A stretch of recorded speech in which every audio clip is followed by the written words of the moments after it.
तो ये सारा समझने के बाद में मैं यही कह सकता हूँ उन लोगों को जो अभी ऐसा कुछ कर रहे हैं। सभी को जय श्री राम। आप सभी को पता होगा, आपने यूट्यूब पे अगर किसी भी मोटिवेशनल स्पीकर को अगर फॉलो किया होगा तो आपको पता होगा कि कोई भी अपना वीडियो खोले तो उस पर एक वीडियो दिखता ही दिखता है, विवेक बिंद्रा एक्सपोज्ड या फिर बिग स्कैम एक्सपोज्ड। ये दो तरह की वीडियो आपको हर व्यक्ति को देखने को मिलते ही होंगे, क्योंकि आपने मेरा भी चैनल सब्सक्राइब कर रखा है तो भी आपको कहीं ना कहीं ये देखने को मिला ही होगा। क्यों? मैंने वीडियो नहीं बनाया, लेकिन उसी की तरह जितने भी तरह के चैनल हैं उन सभी का कहीं ना कहीं वीडियो आपको देखने को मिल ही गया होगा। तो आखिर इस क्या कंट्रोवर्सी है या फिर ये क्यों विवाद खड़ा हुआ इतना बड़ा? विवेक बिंद्रा ने ऐसा क्या किया या संदीप माहेश्वरी सर ने ऐसा क्या कहा जिसकी वजह से विवेक बिंद्रा ने अपने ऊपर वो सारा इल्ज़ाम लिया और उसके बीच में एक बहुत बड़ी कंट्रोवर्सी खड़ी हो गई। संदीप माहेश्वरी सर ने डाला था एक वीडियो बिग स्कैम एक्सपोज्ड, जो कि आप अभी देख सकते हो। बिग स्कैम एक्सपोज्ड, इस बिग स्कैम एक्सपोज्ड की वीडियो की वजह से जो विवेक बिंद्रा ने सारा दोष अपने ऊपर ले लिया। उन्होंने सोचा कि मेरे से कहा, कई 3-4 लड़के थे उस सेशन में जिन्होंने इस तरह की अपनी प्रॉब्लम्स को संदीप माहेश्वरी सर के सामने रखा और ये एक स्कैम का नाम दिया उन्होंने। तो मैंने एक हफ्ता पहले एक वीडियो अपलोड करी थी बिग स्कैम एक्सपोज के नाम से। अगर मैं इस विवाद के बीच में कोई भी अगर अपना पॉइंट ऑफ व्यू रखूं तो मैं अपने खुद के एक्सपीरियंस के बेस पर रखूंगा, क्योंकि मैंने भी कहीं ना कहीं पर हाँ, मैं ये बात बता दूं, मैंने विवेक बिंद्रा सर की कोई भी कोर्स को परचेज़ नहीं किया। मैंने उनका भी बहुत सारा कंटेंट देखा है और संदीप सर का भी देखा है, तो उनके ऊपर तो मैं नहीं कुछ कहना चाहूँगा। लेकिन क्योंकि ये ऐसा एक्सपोज्ड हुआ है, इस तरह का जो इन्वायरमेंट क्रिएट किया जाता है, जैसे एफिलिएट्स जो होते हैं, देखो कुछ इस तरह का अभी भी एफिलिएट मार्केटिंग में या एमएलएम में कहीं भी देखो तो इस तरह का वहाँ पर इन्वायरमेंट क्रिएट कर दिया जाता है कि आपको वो जैसा सोचवाना चाहते हैं सेम आप वैसा ही सोचने लगते हो। आपके प्रत्येक प्रश्न का उनके पास जवाब होता है।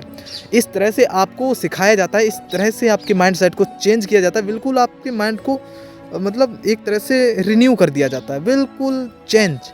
आप बिल्कुल उन्हीं की तरह सोचोगे जैसे वो कहते हैं।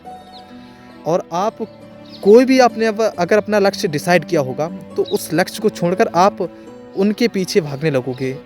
कैसे करते हैं और ये कैसे ये इतनी बड़ी कंट्रोवर्सी खड़ी हुई, वो उन सब का एक छोटा सा जो अभी क्रिएट मैं दिखाता हूँ कि संदीप सर ने आखिर कहा क्या है। तो सबसे पहले आप ये क्लिप देखिए। तो ये सारा समझने के बाद में मैं यही कह सकता हूँ उन लोगों को जो अभी ऐसा कुछ कर रहे हैं कि अगर आप लोगों को वैल्यू लगती है इस कोर्स में तब इसको सेल करने में कोई बुराई नहीं है।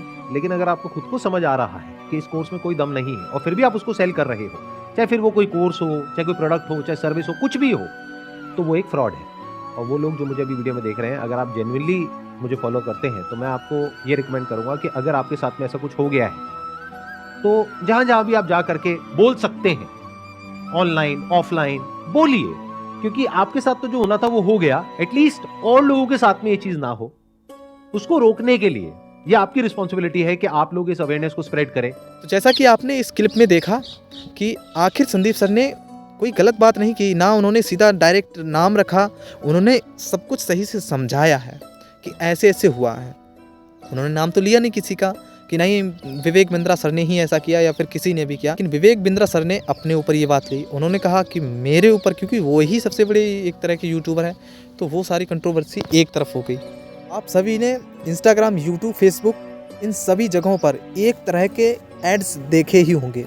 वो होते हैं कि 10 दिन में सिखा दूंगा आपको 10 लाख रुपए कमाना, 5 दिन में सिखा दूंगा आपको 2 लाख रुपए कमाना।